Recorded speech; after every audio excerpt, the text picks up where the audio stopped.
Okay, we continue with chapter 11. See if we can get us a little more. But suppose you must lie. That happens. You may be able to soften it for yourself by deciding that it is not really a lie. It's just a fib or an exaggeration or an evasion or some such thing. However you label it, you find yourself with no way to avoid saying something that is not true. How can you do that with the least risk of being caught at it? There are 4 things you can do as follows.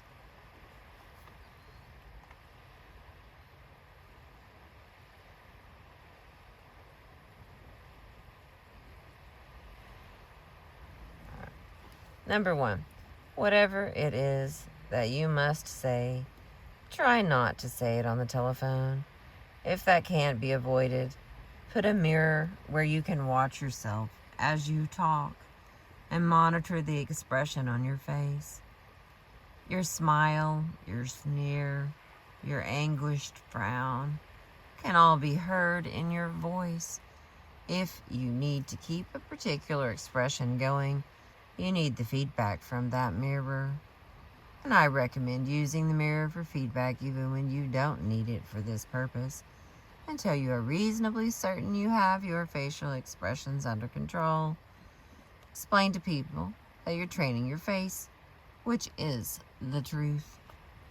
Number 2, try very hard to use words that are not contradicted by your body language. If you hate the company you work for and you know that is revealed by your tense muscles and your twitching eyelid, don't say, "This company is my life and I'd die for it." Say, "This is the most interesting company I have ever worked for," or something equally innocuous. Remember, body language can always cancel words, but not vice versa. Number 3, insert into your utterance deliberately the most distracting twerk you dare use. The point of doing this is to divide people's attention so that they will be less likely to notice mismatch as you talk. This is discussed in detail below. Number 4, use vile rhetoric so that what you say is difficult to follow and hard to remember. Eliminate all of the devices outlined in Chapter 8 that make your speech memorable and persuasive. Or use the flip side of this strategy. Use all the rhetorical devices you can work into outrageous excess. These 2 strategies are twerks.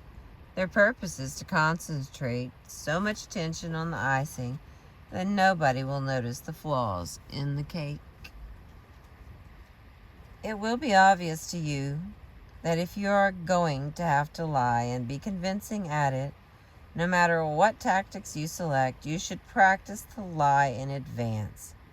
You need practice, lots and lots and lots of practice, so that you won't have to be thinking about what you're doing and can put all your energy into doing it well.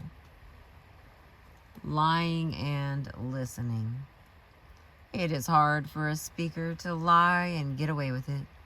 People who know that what they're saying is false, people who are not sociopaths and who have a normal human conscience, are always ill at ease. The signs of that discomfort, leaked by the speaker's nonverbal communication, are almost impossible to hide from a skilled observer. But what about listening? Can you pretend that you are truly listening, but you're really paying little or no attention to what's being said? Can you get away with the message, "I'm listening to you," when it is false? The answer is no, you can't. You can't lie about your listening behavior and get away with it. It is, in fact, even harder to do that than it is to lie successfully when you are on the speaking end of the interaction. When you talk, your body language is synchronized with your words in a number of complicated ways. This will come as no surprise to you. It is what you would have expected, based on common sense alone.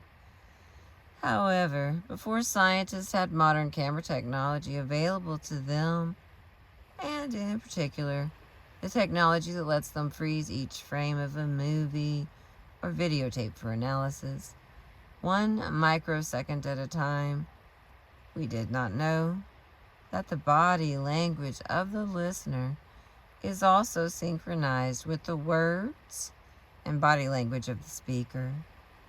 This was a surprise, and it is still not as widely known as it ought to be. This doesn't mean that every time a speaker changes facial expression or body position, the listener does exactly the same thing, or that listeners match speakers gesture for gesture as a mimic would. It means that every time there is a change in the speaker's body language, there is a change in the body language of the listener. The speaker may stand up straighter at the podium. The listener may lean back in the auditorium seat to get more comfortable. But it is the speaker's movements that evoke movement in the listener, so that when a film of the interaction is slowed down drastically, it looks like a ballet with the speaker directing. This happens so fast that it is hard to see unless you're watching for it. The delay between speaker movement and listener movement is but a tiny fraction of a second. It appears during the first 24 hours of life, when the infant has no language of its own, but will synchronize its movements to those of the speaker, regardless of what language is being spoken. And it is so important that its absence signals that something is wrong and that expert help is needed. This phenomenon is called intra-actional synchrony. When this is missing, listening is not taking place. No matter how attentive the expression on the listener's face is, if they are not in sync with the speaker, they are faking. They may be hearing, but they are not listening. Since you cannot know in advance when your speaker's gestures and facial expressions and postural changes will occur, you cannot practice the "I'm listening to you" lie.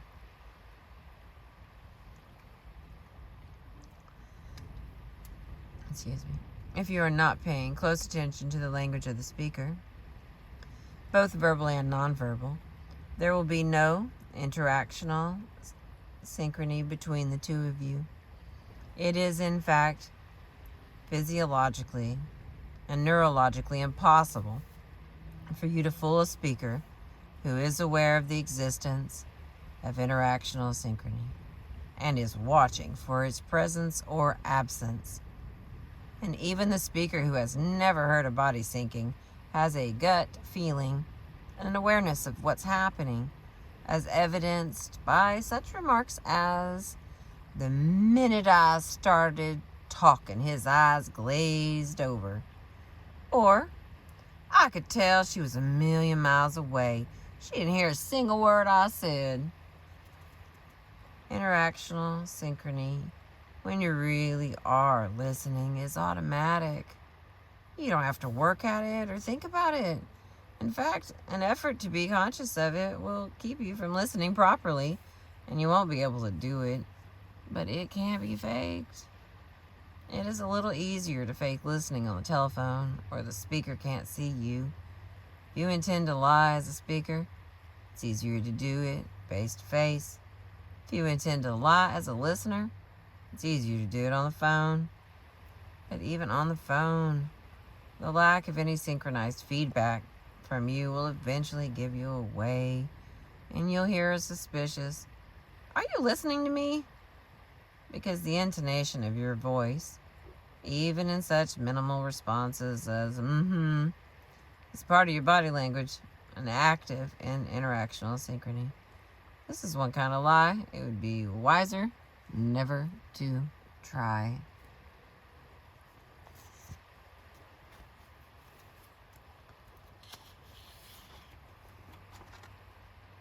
Looks like it's going to take me one more because it's gotten just a little too dark and I'm fighting with my light. So there'll be one more part, but thank you for listening.